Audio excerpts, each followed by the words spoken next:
my whole heart is with you. I am so happy to see you virtually, at least knowing that you can see me.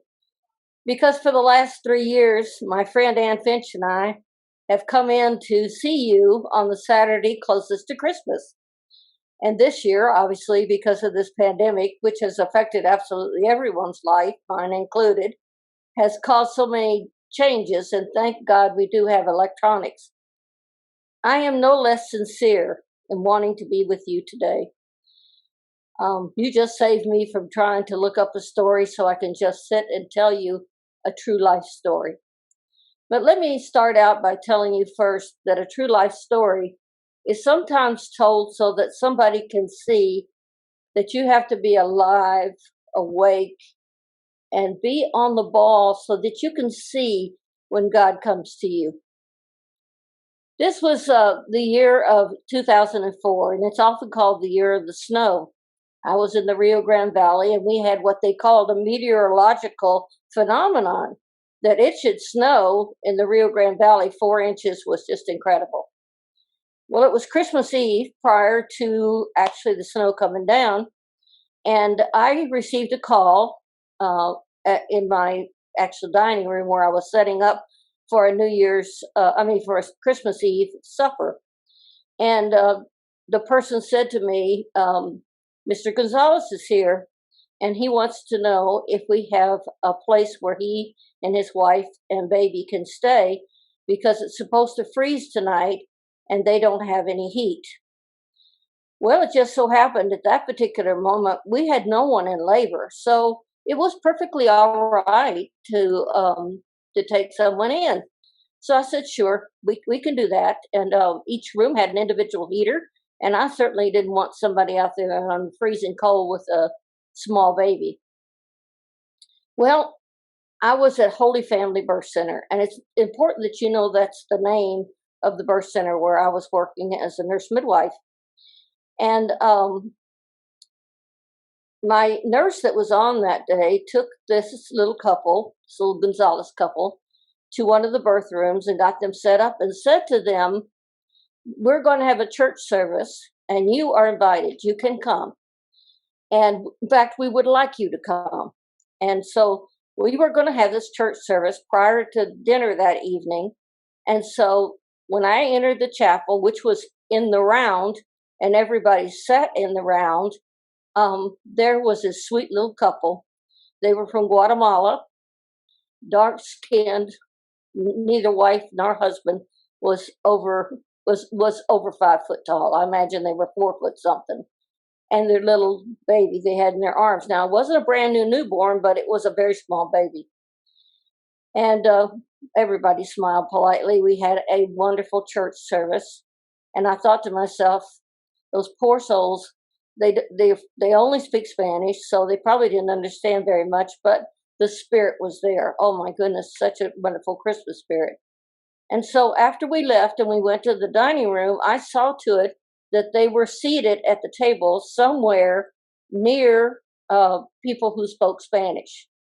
And I felt like, number one, after thinking about this, believe it or not, a couple of years later, that here we were visited by the Holy Family at Holy Family.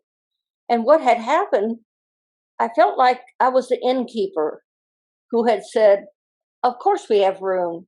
Instead of saying we don't have any room, of course we have room. And we have a heater to keep the baby warm. And I am more than happy to share that with you. And besides that, we're going to share a meal with you. And we are very happy to do that as well. But for me, the real lesson comes that it took me a couple of years for me to realize what happened, because I was telling somebody this story just like I was telling you. Wow. There it was. The Holy Family came to Holy Family on Christmas Eve. And by the time we had our church service and supper, it was past midnight. And the snow was just beginning to fall when everybody left. You couldn't have made a Christmas card that looked more like Christmas than what I was seeing right in front of my eyes. And yet I just did it. I didn't contemplate it, but later I did. And it was such a good revelation. And that's the lesson for today. That's the lesson of the story, is to always have a time when you think back over your day, have a time when you contemplate, tell good stories to other people, because God is constantly working in your behalf. We just don't see it because we're not aware. And that's the real lesson of the story at all. I could go on and on. I could tell you all kind of details, even what we had for supper and everything. But that's not what's important. What's important is to be alive and alert to what God is bringing into your life at any single moment.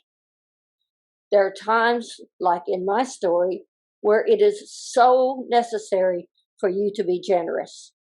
There are other times when what you need is to be heard. At other times, what you might need is simply a good meal. Another time, someone may appear in your surroundings. I know they're limited there where you are, but nonetheless, an amazing thing might happen, because God doesn't have any bars and no walls, and comes wherever He pleases to be. He made creation, and He can come into creation whenever He wants. And He does want to be with us. That's such a miracle all by itself, is that God wants to be with me and you. And I'm just the conveyance today, because each Saturday that before Christmas that I've come in there, my whole purpose is to make you happy, to help you to see the real reason for Christmas. Somebody asked me today, what do you think Advent is?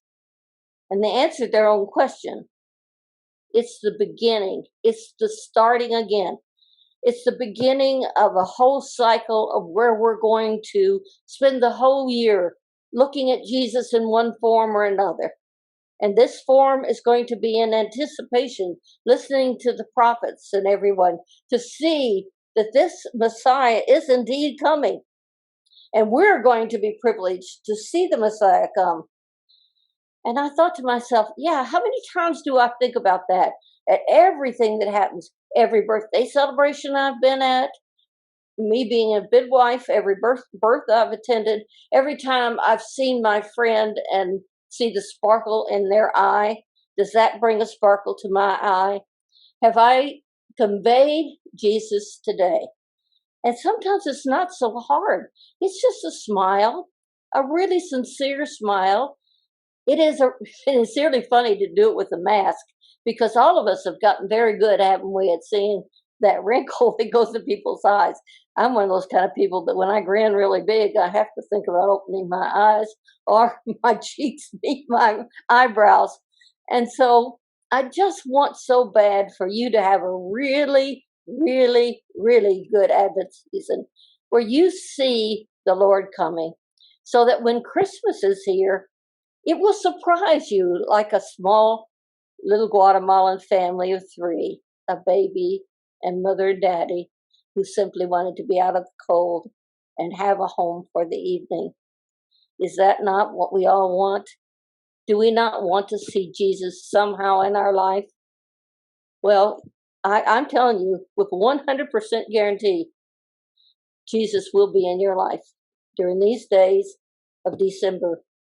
It's not all about buying presents, and it's not all about who you're going to hear from or who you're going to call or anything else, or what they might give you at the prison. It's not that. It's about seeing how God works. I am surprised and surprised and surprised, and I love being surprised by how God comes to me. And that's my wish for you this Christmas, that you be able to see Jesus, because without a doubt, Jesus will come to you. Have a most Merry Christmas, and may next year be a whole lot better. May we have this crazy COVID under control so our lives can get a little bit more normal. God bless each and every one of you. Goodbye.